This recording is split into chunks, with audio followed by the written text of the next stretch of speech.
Nesse vídeo eu vou compartilhar com vocês uns conceitos básicos sobre dinâmica de populações. Então, em relação à dinâmica de populações a gente está tratando de um conjunto de indivíduos da mesma espécie.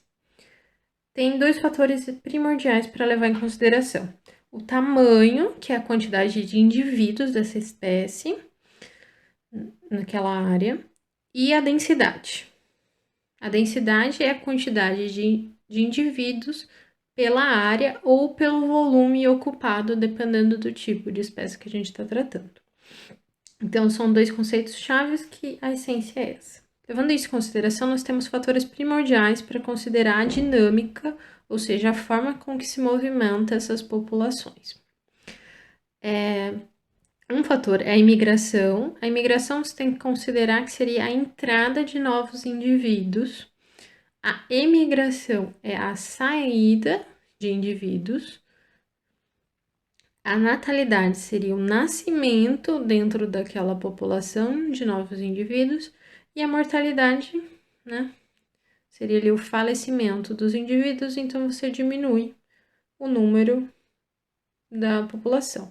Então, todos esses fatores afetam aquele N, que é o tamanho da população. Então, quando estamos considerando essa dinâmica, esse movimento das populações, a estabilidade de uma população é quando a entrada de indivíduos é igual à saída de indivíduos. Então, eu tenho aqui o nascimento e a imigração, que é a entrada de indivíduos, é igual à saída de indivíduos. Se eu tenho uma população e aí entrou, mas a mesma quantidade entrou, saiu, ela é estável. Então, não mudou, não teve alteração nesse número de indivíduos. Quando a população ela está em crescimento? Ela está em crescimento quando a entrada é maior do que a saída.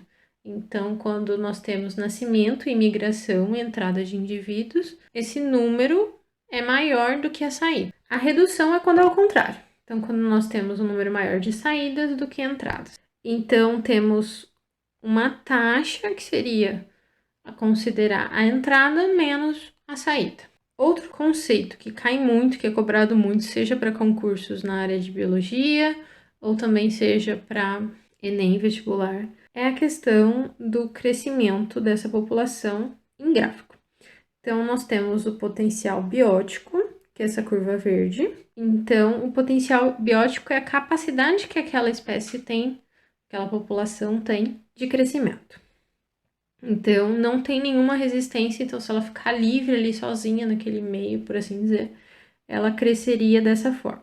Então, uma curva exponencial ali, então ela não tem nenhuma barreira. Mas, na vida real, no nosso meio ambiente, nós temos a resistência do meio, por N fatores, outras espécies que estão ali concorrendo para os mesmos recursos, a própria capacidade do meio, né, Então, você tem uma espécie que come grama, a grama ela tem uma taxa de crescimento limitada ali, né? Então, se você tem muitos indivíduos comendo aquela grama não vai conseguir se recuperar a tempo e manter todos esses indivíduos. Então, nós temos o que é chamado resistência do meio. Então, essa resistência do meio faz com que essa curva de potencial biótico ela se altere para um crescimento real, que ele vai ficar em torno dessa linha de resistência do meio. Então, ora, essa espécie, essa população, ela vai estar crescendo acima ali da capacidade do meio e ora abaixo, que é um movimento natural ali da população, que é chamada curva de crescimento real, que considera, então, a resistência do meio, e o potencial biótico não considera a resistência do meio, tá? Então, o que acontece na vida real é o crescimento real.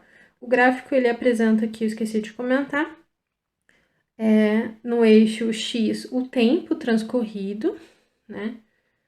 E no eixo Y, o número de indivíduos. Esse mapa está disponível para download aqui na descrição do vídeo. Espero que tenham curtido e vamos para o próximo conteúdo.